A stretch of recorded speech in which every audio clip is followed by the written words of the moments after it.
dipersembahkan oleh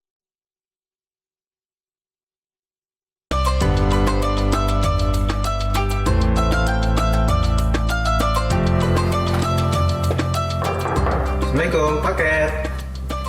Salam. Bisa mas, paket mas. Oh, saya. Iya mas. Terima kasih ya. Terima kasih mas.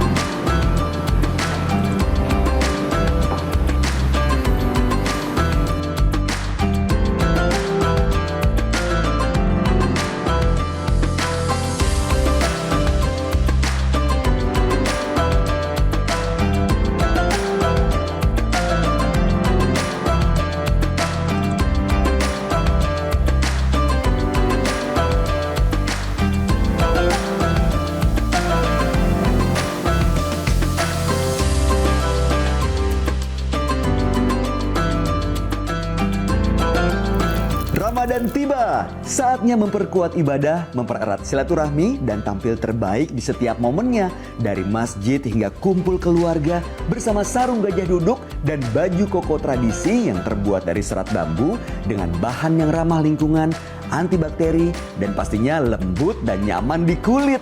Jadi makin semangat nih ibadahnya karena ditemani oleh sarung gajah duduk legenda Nusantara.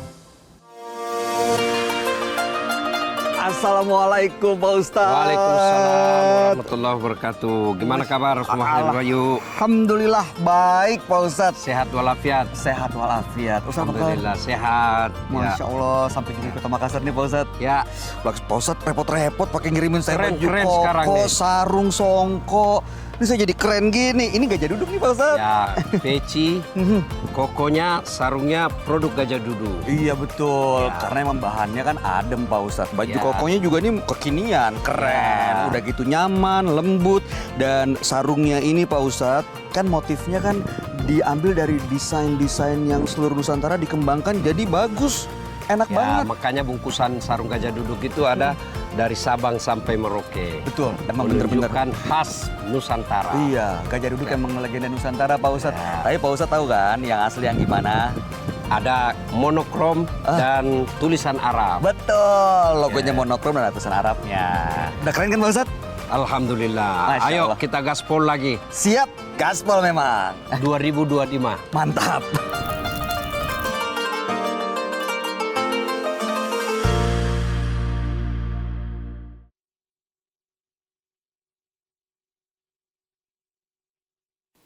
Assalamualaikum warahmatullahi wabarakatuh.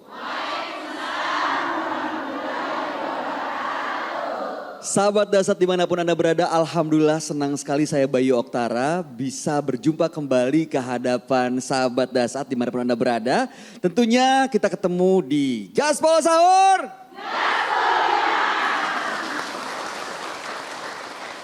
Hari ini kami masih langsung dari Kota Makassar, tepatnya di Masjid Hajjah Sitimang yang luar biasa nyaman, penuh kehangatan dan jamaah-jamaahnya. Waduh, mantap semua kalau ibadah di sini pasti khusyuk. Dan ini merupakan hadiah terindah untuk Ibunda Ustadz Dasat Latif dari sang putra tercinta. Terima kasih.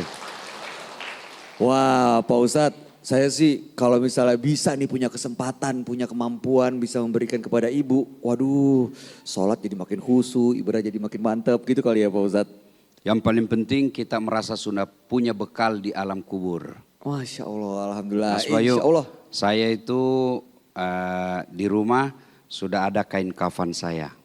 Untuk Ustadz? Untuk saya. Jadi saya simpan di lemari. Saya sudah pesan kalau saya meninggal besok-besok pakai kain kafan ini. Kain kafan itu sudah beberapa kali saya pakai umroh. Kain ihram.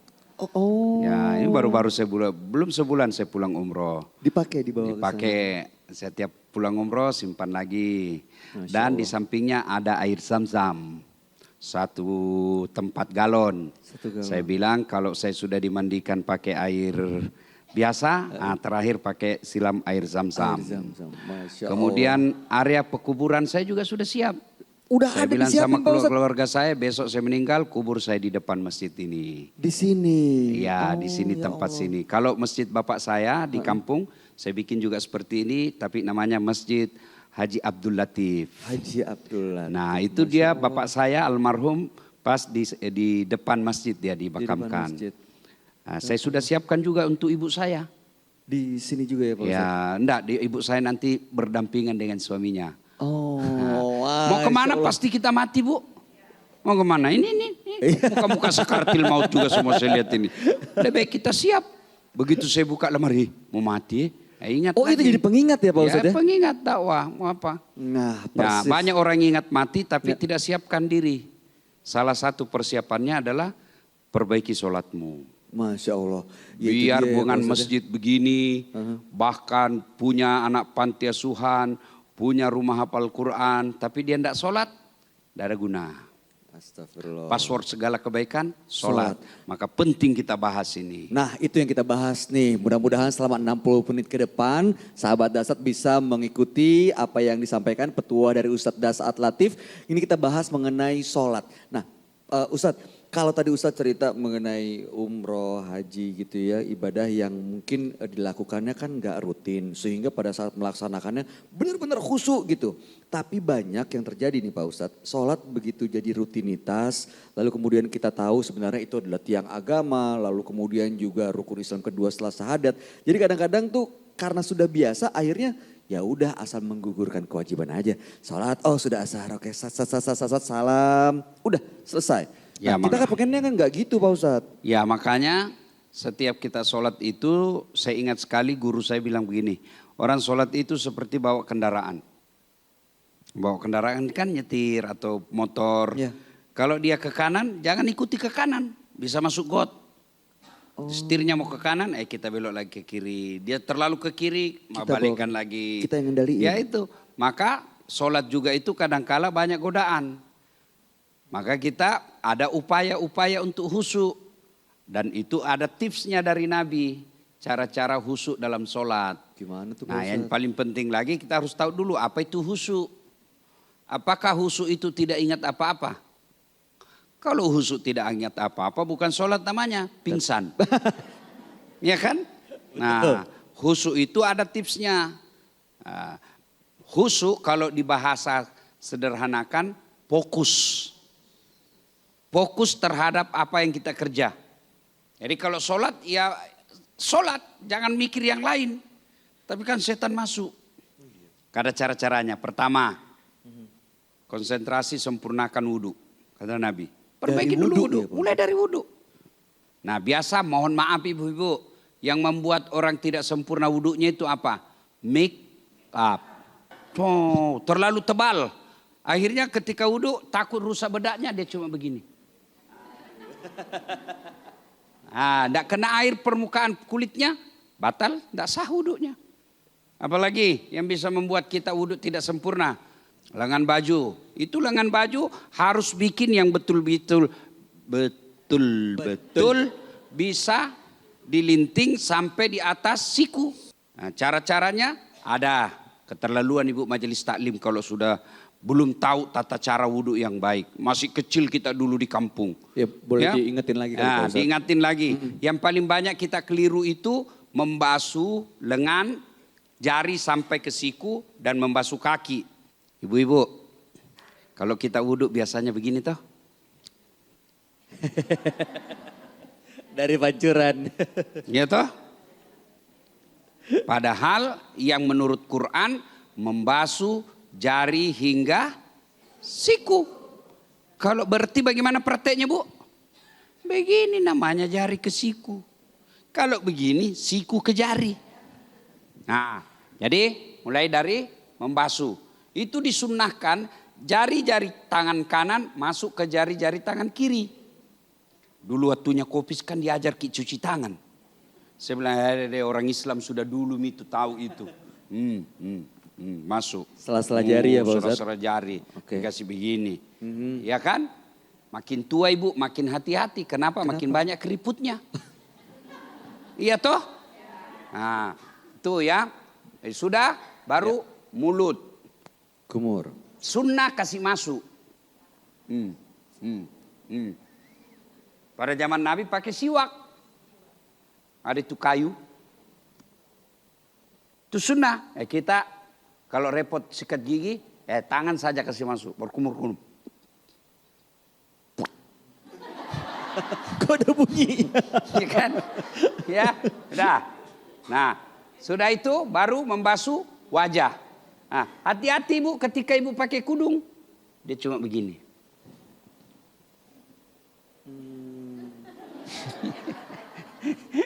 Itu kena jidat, semua jidat, ya. Sudah itu jari ke tangan, lengan, jari ini. Nih, Oh, dari begini ujung. caranya bu. Kalau ibu makin tua sikunya dilipat, kasih gini bu. Kenapa? Di sini ada keriput. Kalau dia tidak terlipat begini, pasti tidak kena air. Ini tidak kena air, pasti tidak sah.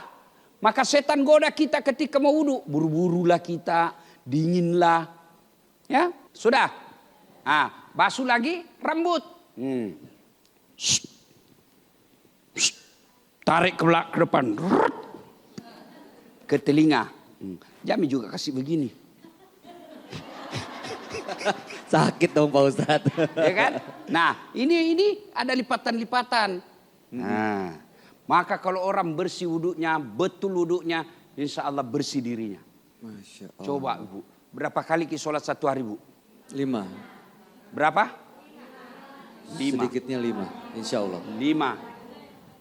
Berarti 5 kali ki wudhu. Masa Allah tidak kasih ki kalau 5 kali ki minta satu hari. Ibu saja datang minta sama saya. 1 hari, 1 kali saya tolak. 2 kali masih kutolak. 3 kali mulai mak pikir nak kasih susah kayak ini orang. 4 kali, nak kasih susah betul kak. 5 kali, ambil deh. Nah, itu minta kepada Allah. Masya Allah. You understand? Yes. Thank you very much. Thank you very much, dahsyat sekali. Jadi itu baru dari wudhunya ya Pak Ustadz. Belum ke masalah sholatnya. Bagaimana? Lagi makna-makna pelajaran yang ada dalam rukun-rukun sholat. Nah itu dia. Siap, sebentar lagi kita akan bahas lebih dalam. Untuk itu jangan kemana-mana. Tetap bersama kami tentunya di Gaspol Sahur. Gaspol memang.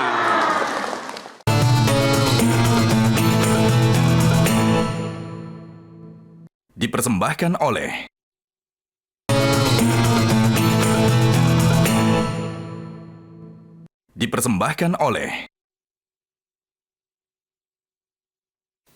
Sahabat Dasat dimanapun Anda berada, terima kasih Anda masih bersama kami. Dan Alhamdulillah di Masjid Hajjah Sitimang Kota Makassar hari ini saya mau absen dulu satu-satu yang sudah hadir nih. Yang pertama saya mau menyapa ibu-ibu dari Majelis Taklim Khairun Nisa Harta Kodaya.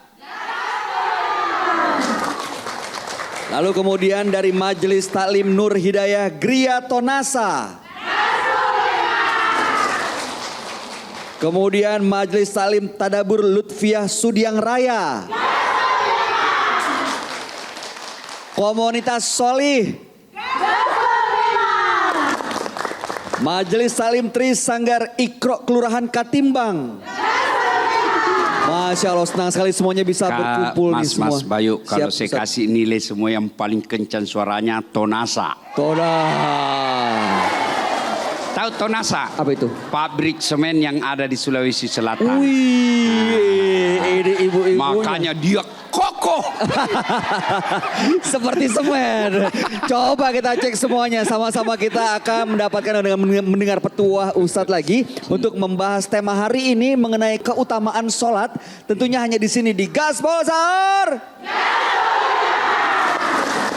Nah, coba Mas Bayu. Ayo kita supaya gampang ibu paham keutamaan apa sih yang bisa kita dapat dari sholat. Tadi itu baru wudhu, 1 bersih. Betul. Ya kan? 2 selama wudhu kita berdoa. Bersih dapat pahala dunianya. Sehat. Ya, bukankah kebersihan adalah pangkal kesehatan. Yang kedua ada di antara doa.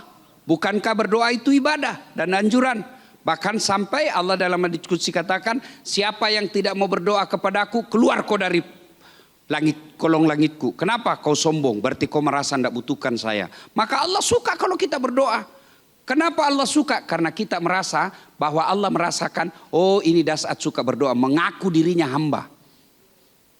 Nah, apalagi dalam sholat ada yang disebut syarat sah. Apa itu syarat sah?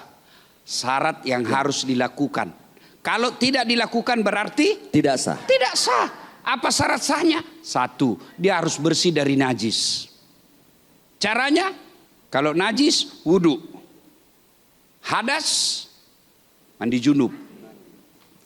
Hadas itu, hadas kecil, hadas besar. Hadas kecil, wudhu. Hadas besar, mandi junub.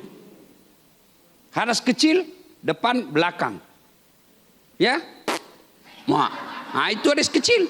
Kencing, hadas kecil. Hadas besar, itu. Mengerti makin semua toh? Ya. Mandi junub. iya. Ustaz, bagaimana kalau misalnya kita tidak bisa mandi Ustaz? Kenapa? Sakit. Alergi dingin. Kalau dingin dan memang ibu alergi dingin, boleh tayamum.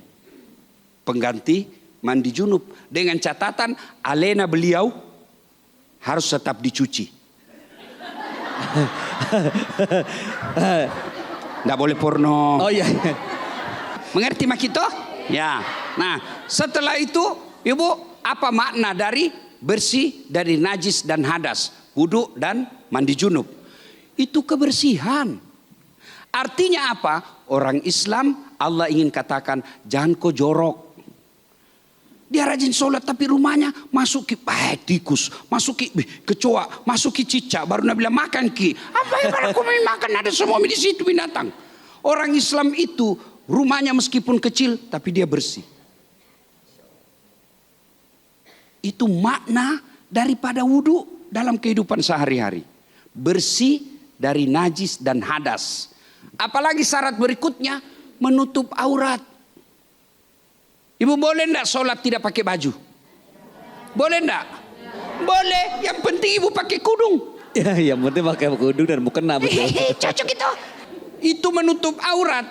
Menutup aurat itu apa artinya? Allah seolah-olah bikin, orang Islam kamu bikin pabrik kain. Orang Islam kamu bikin baju. Orang Islam kamu bikin kudung. Itu artinya giat kau bekerja. Apalagi makna dari tutup aurat. Makna yang keduanya adalah orang Islam harus punya rasa malu. Aurat itu rasa malu, Bu. Itu saya biasa lihat orang ODGJ. ODGJ. Hah? ODGJ. Iya. Orang dengar gangguan. Orang Paris bilang tahu jangeng. Paris, Pare-Pare dan sekitarnya. Tahu jangeng, ya kan itu orang gangguan jiwa, ya kan? Nah orang gangguan jiwa itu coba lihat, dia meskipun dia gangguan jiwa, dia tidak pakai baju, tapi tetap itu pakai celana, ya toh? Karena apa? Itu harga diri, malu. Kalau dia tidak buka celana biasa dia tutup gitu, meskipun ini kelihatan. Aurat itu rasa malu. Berarti orang yang baik sholatnya tinggi rasa malunya. Karena rasa malu kata Nabi pakaian orang takwa. Tapi itu yang namanya pejabat di Indonesia. Kasihan, mulai hilang rasa malunya. Tidak pernah didengar sekolah, tiba-tiba dokter. Bingungku saya. Iya toh? Iya. Pernah di penjara. Ternyata ingkrami hukumnya, macale isi dia. Nggak, betul-betul rasa malu sudah mulai hilang. Nggak malu baru bilang A hari ini, besok bilang B, besok lagi bilang C. Nggak konsisten, nggak lagi satunya kata dengan perbuatan, nggak punya rasa malu. Orang Islam, pakaian orang takwa, rasa malu. Malu dong jadi penjilat. Masya Allah. Sudah mulai rasa hilang, rasa malu. Apalagi namanya perempuan. Aduh, kalau dulu taman saya kuliah, kalau jatuh ballpointnya Bu, kan dulu udah ada namanya jilbab. Udah pegang itu dulu bajunya sini. Baru udah pegang roknya di belakang. Begini tuh. Ini mau ngambil. Mau ngambil pulpen. Zaman dulu kan baru diambil pulpennya. Sekarang Ibu, memang tuh mau kena tabrak. Nggak ada rasa malu. Malu ini yang membedakan antara manusia dengan binatang. Kalau manusia tidak ada rasa malunya, bisa lebih sangar dari binatang. Nah itu makna daripada tutup aurat. Sudah tutup aurat, apalagi syarat berikutnya, hadap ke kiblat. Mas Bayu, Siap. Boleh enggak salat tidak menghadap kiblat? Enggak dong. Boleh. Kalau tidak tahu. Di mana kiblat? Iya benar juga sih. Mana ini, Dik? Tapi kan sekarang udah pakai handphone, Pak Ustadz. Ada. Enggak ada sinyal. Oh iya benar juga. Mana? Enggak ada matahari. Di mana? Menghadap kemana saja. Boleh. Tapi selama masih ada cahaya matahari yang bisa kita lihat. Oh di sana terbenam. Berarti di sana kiblat. Oh ada handphone. Satu kali kenapa menghadap ke sini? Taunya nggak di pesana. Iya. Bagaimana caranya? Matikan dulu. Supaya normal otaknya berkembali. Sudah. Ya, pesana. Pak Ustadz izin, pernah kejadian gini Pak Ustadz. Kita sholat nih udah selesai. Begitu pas selesai baru tahu, arahnya salah. Nah itu gimana? Sholat ulang. Karena sudah tahu. Ulang, karena sudah tahu. Ulang lagi? Iya. Ke arah yang benar. Oke siap. Nah sudah itu, apa makna daripada menghadap kiblat itu? Fokus, konsentrasi. Banyak orang tidak cerdas tapi fokus bekerja, sukses. Banyak orang cerdas tapi tidak fokus, gagal. Fokus itu konsentrasi. Tidak kemana-mana mikirnya. Banyak orang mau jadi pedagang. Mau jadi politisi. Mau jadi pejabat. Bingung dia. Tidak fokus. Istrinya mau nak kasih masuk. Anaknya juga nak kasih ikut pilkada. Bapaknya juga. Tidak fokus mana. Beta semua. Masih mau kok. Semuanya masuk. Iya kan. Nah itu. Tidak fokus. Itu makna daripada menghadap kiblat itu fokus. Apalagi? Bu. Setelah menghadap kiblat. Masuk waktu. Masuk waktunya. Ibu boleh enggak sholat duhur jam 10? Boleh enggak? Enggak dong. Tidak boleh. Kenapa? Belum masuk waktu. Lebih baik terlambat daripada belum masuk waktu. Saya mau sholat dulu deh. Ini daripada saya sholat duluan jam 11. Saya mau sholat duhur. Tidak bisa. Kenapa? Belum masuk waktu. Bagaimana kalau kita sudah di jalan Ustadz? Ibu boleh namanya jamak takhir. Lewat sholat duhur, masuk asar. Itu yang disebut jamak takhir. Diakhirkan waktunya. Apa makna daripada pengaturan waktu ini? Disiplin. Berapa banyak orang gagal karena tidak disiplin dalam hidupnya. Nah itu makna daripada disiplin. Nah, apalagi baca Fatihah. Apa baca Fatihah? Dalam kehidupan orang beriman itu selalu percaya. Iyyaka na'budu. Itu. Jadi orang kalau baik sholatnya baru dari rukun-rukunnya saja. Nilai-nilai kehidupannya sudah luar biasa. Masya Allah. Ternyata banyak sekali maknanya ya Pak Ustadz. Banyak. Itu belum lagi yang lain-lainnya. Baru apa itu? Rukun-rukunnya. Syarat sahnya sholat. Betul. Belum lagi rukun-rukunnya. Nanti kita bahas ya Pak Ustadz. Ya. Kalau begitu jangan kemana-mana sahabat Dasat. Tetap bersama kami tentunya di Gaspol Sahur. Gaspol memang.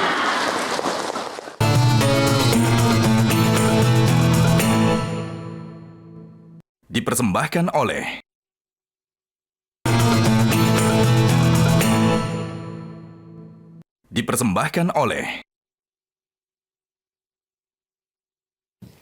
Sahabat Dasat, Anda masih bersama kami tentunya di Gaspol Sahur. Hari ini kita tengah membahas mengenai keutamaan sholat. Bagaimana sholat bisa menyelamatkan kita di dunia dan akhirat. Dan ternyata banyak sekali makna-makna yang tadi sudah disampaikan oleh Ustadz Dasat. Itu baru dari syarat sahnya aja tuh. Rukun-rukunnya Pak Ustadz? Oh rukun-rukunnya. Satu, niat. Oke. Kalau salah niat, salah semuanya. Maksudnya sebabnya innamal a'malu bin niat. Niat menentukan hasil. Ya. Itu sebabnya kalau kita sholat kita baca doa iftitah. Ada doa iftitahnya itu. Apa itu? Inna sholati wa nusuki wa mahyaya wa mamati lillahi rabbil.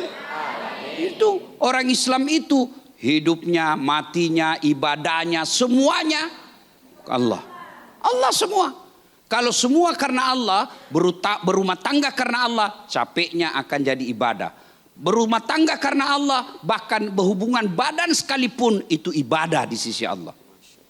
Itu kalau semuanya segala Allah. Nah, ini niat penting. Sama-sama umroh, sama-sama pesawatnya, sama harganya. sama tiketnya, sama hotelnya, sama sa'inya, sama tawafnya. Tapi demi Allah, di hadapan Allah beda-beda pahalanya. Ada orang pergi umroh, baliknya dapat mabrur. Itu makanya niat ini penting. Ada orang menikah karena kejar kekayaan. Ada. Akhirnya setelah miskin pasangannya hilang cintanya.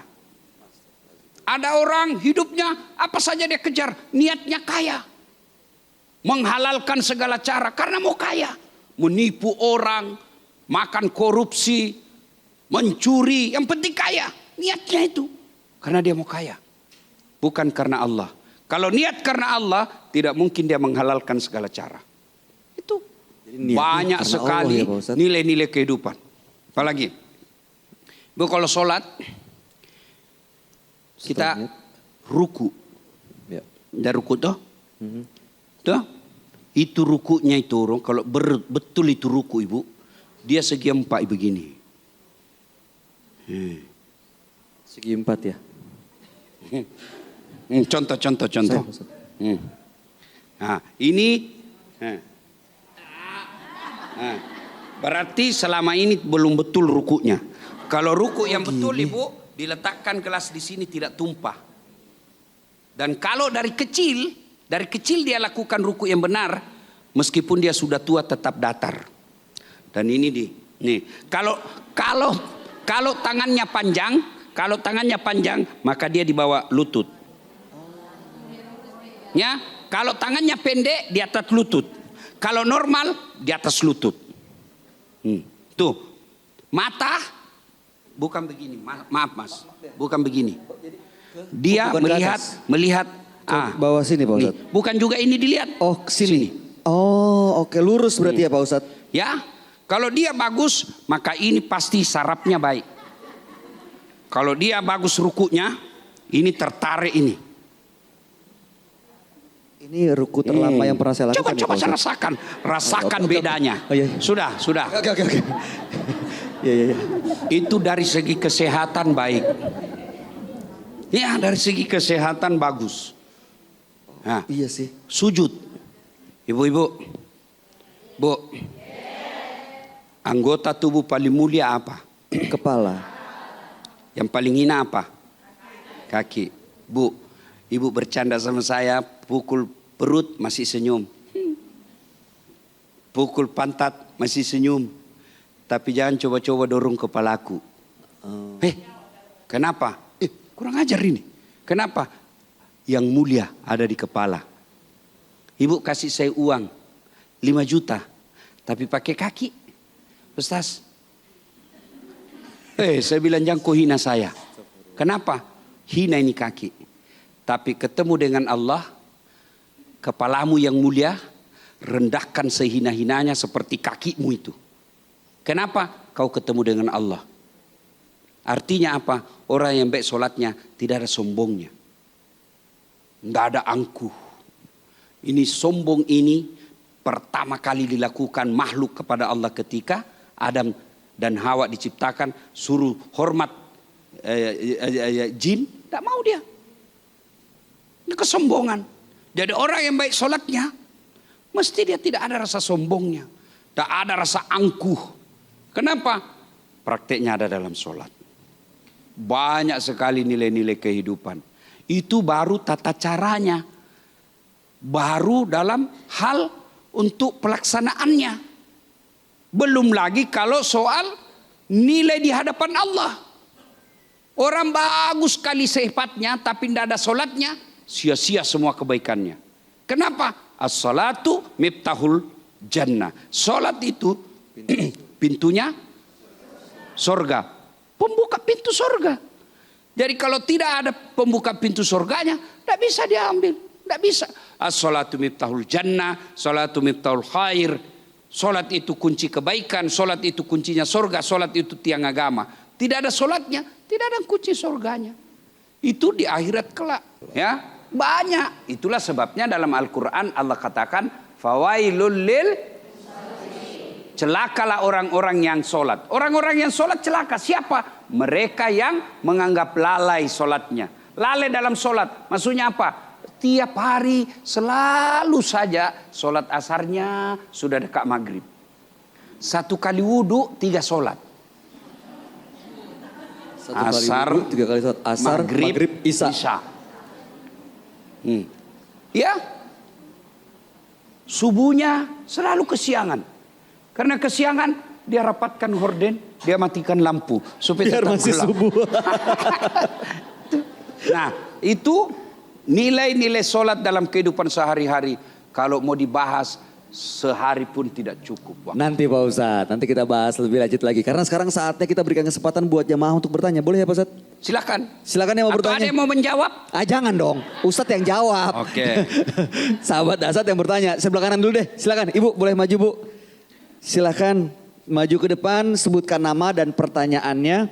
Ini Pak Ustadz, Ya. ada dari sarung gajah duduk, asli. Karena monokrom, Monokrom. hitam putih. Monokrom. Ya ada tulisan Arabnya juga Pak Ustadz. Ada tulisan Arab. Ya. Monokrom. Betul. Gajah duduk. Assalamualaikum warahmatullahi wabarakatuh. Waalaikumsalam warahmatullahi Nama saya wabarakatuh. Mardiana. Saya dari Majelis Taklim Hairun Nisa dari Kelurahan Sudiang Raya. Pak Ustadz, Ya Ibu. kita sekarang masuk di bulan Ramadan. Ya. Yang kita tahu bahwa bulan Ramadan itu bulan yang penuh rahmat dan pengampunan. Ya.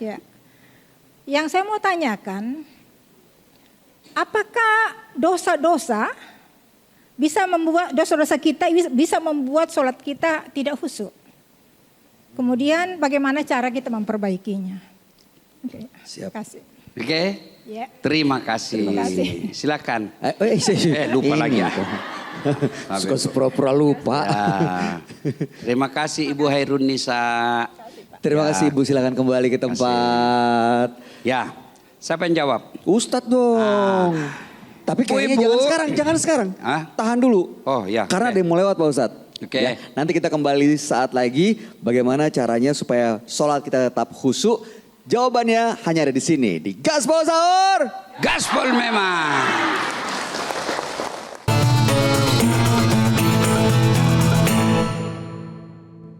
Dipersembahkan oleh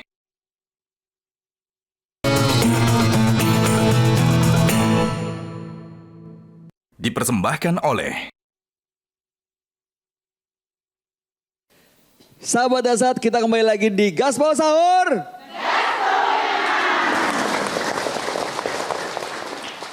Tadi ada pertanyaan bagaimana supaya dosa-dosa yang namanya manusia pasti punya dosa kan Pak Ustadz. Pasti. Nah bagaimana supaya dosa-dosa kita itu tidak mengganggu sholat kita supaya tetap khusyuk tuh bagaimana caranya?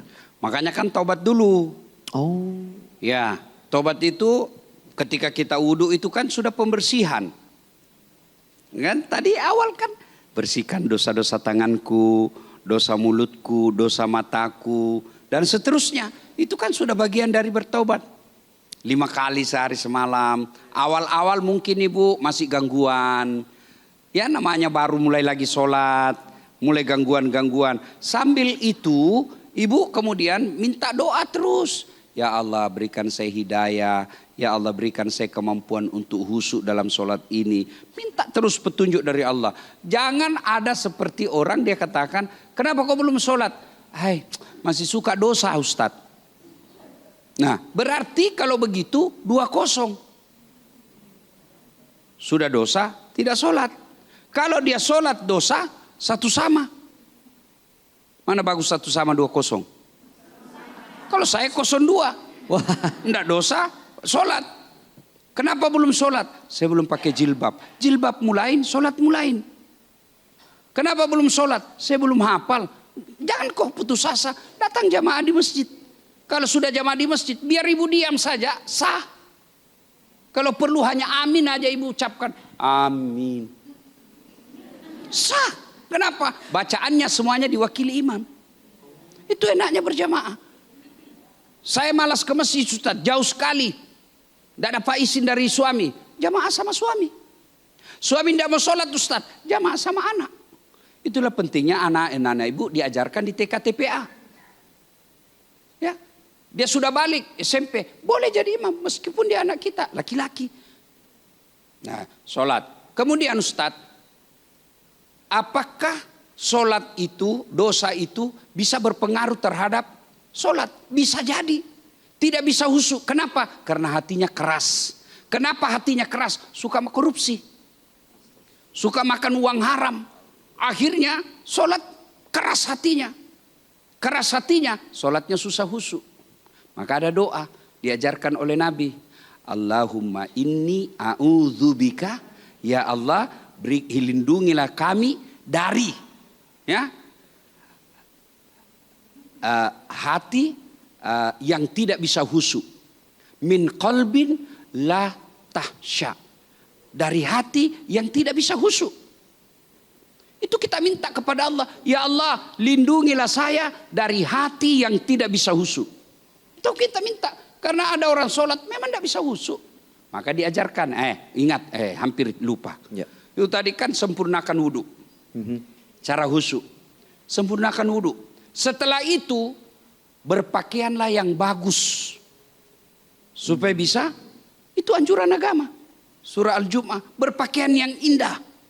Berikutnya lagi supaya bisa khusyuk, ibu, usahakan apa yang kita baca itu kita paham maknanya. Apalagi pesan, usahakan berpikiran bahwa solat yang kita lakukan itu adalah solat yang terakhir. Kemudian ada lagi ajaran-ajaran ulama.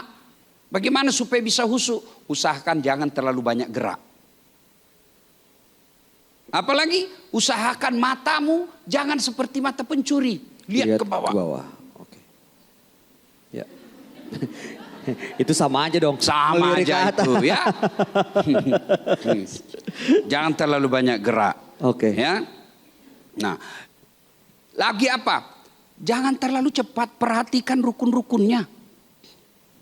Ada rukun yang selalu kita langgar, ada disebut tumanina. Apa itu? Istirahat sejenak. Orang Bugis bilang maki nyawa-nyawa. Yang paling banyak kita langgar dari ruku ke i'tidal. Sami Allahu liman hamidah. Itu tumanina dulu. Istirahat, Rabbana lakal hamd. Jangan langsung turun. Rehat dulu, baru Allahu Akbar. Yang kita praktekkan, Sami Allahu liman hamidah. Rabbana lakal hamd. Nah, itu tidak ada tumaninanya itu. Ya. Dan kalau tidak memenuhi syarat rukunnya, tidak sah sholatnya. Karena itu harus ada rukun. Oke. Sudah. Mana yang bertanya tadi? Tadi ini yang sebelah kanan nih, Ustaz. Oke. Sudah terjawab sementara ya, Ibu ya. Wallahu a'lam bishawab. Masya Allah. Terima kasih. Selamat menikmati sarung gajah duduk. Terima kasih, Ibu. Untuk yang lain mau juga gajah duduk? Mau dong. Betul? Betul. Silahkan cari di toko kesayangan Ibu. Tapi untuk satu orang lagi yang beruntung yang mau bertanya boleh mendapatkan gratis hadiah dari Ustadz Dasat dari Gajah Duduk. Silakan, sebelah kanan tadi udah, sebelah kiri Ibu boleh maju. Ya. Sebutkan nama dan pertanyaannya.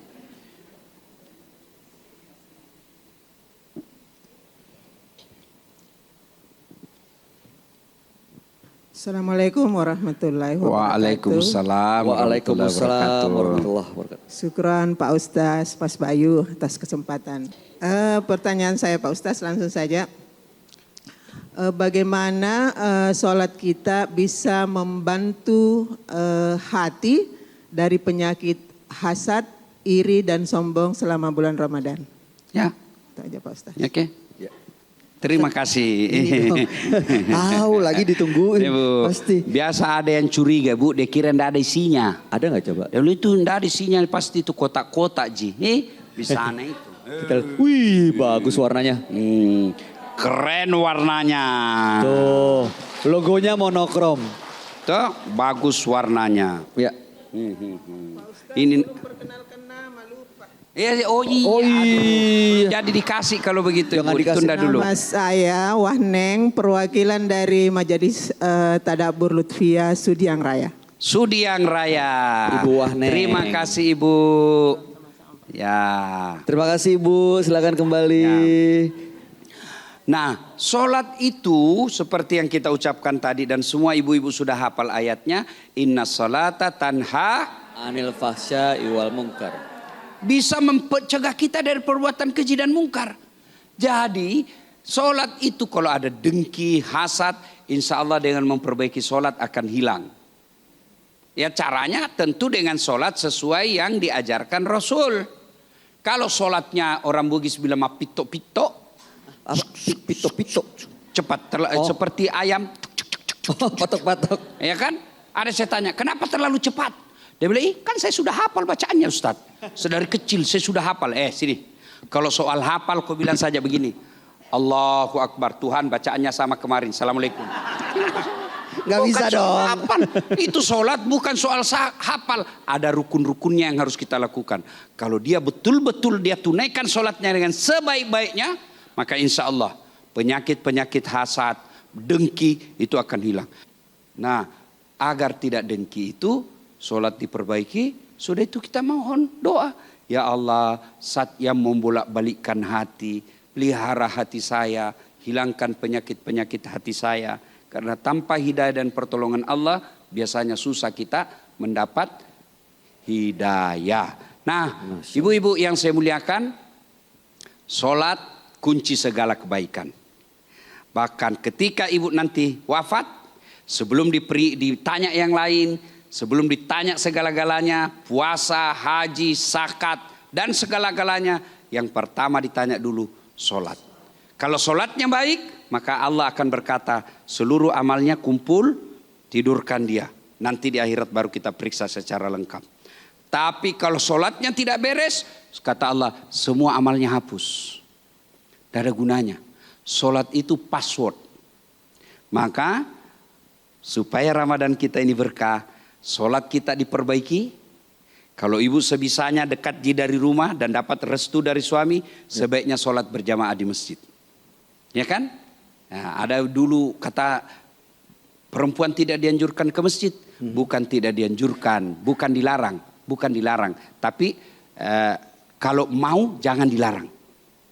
Ya, kenapa dulu? Karena kalau perempuan ada fitnah, ya, tidak aman. Kalau ibu-ibu ini sudah usia 60 tahun. Wah, Enggak, siapa juga yang mau jatuh cinta di masjid usia 60 tahun kan? Belum Ya, tahu. nggak ada, silakan datang. Nah, selama Ramadan perbaiki sholat-sholat sunnahnya. Perbaiki sholat-sholat tarawehnya. Supaya apa? Itu Ramadan ini sholat kita sempurna, sholat kita perbaiki. Mudah-mudahan ya, amal-amal kita yang lain selama Ramadan menjadi sempurna pula. Amin. Karena sholat adalah kunci dari segala kebaikan. Amin. Wallahu Dahsyat a'lam sekali. bishawab. Luar biasa. Ustadz Dasyat, terima kasih atas petua-petuahnya. Terima kasih Mas Bayu. Dan melalui tayangan ini sekali lagi kami mau mengajak semua sahabat Dasyat yang ada di sini maupun dimanapun Anda berada. Mari kita jadikan momentum Ramadan ini untuk memperbaiki sholat agar Allah memperbaiki hidup kita dengan penuh rahmat. Terima kasih atas kebersamaannya. Akhir kata saya Bayu Oktara bersama Saya Dasyat Latif. dan juga seluruh kru yang bertugas dari Kota Makassar, Masjid Hajah Sitimang. Insya Allah kita besok bertemu kembali. Tentunya hanya di sini di Gaspol Sahur. Gaspol memang. Wassalamualaikum warahmatullahi wabarakatuh. Waalaikumsalam warahmatullahi wabarakatuh. Metro TV.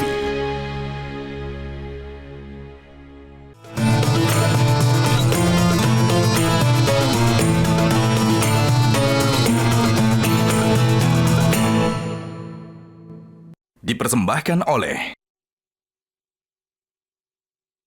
Baru mendapatkan informasi. Download Metro TV Extend sekarang.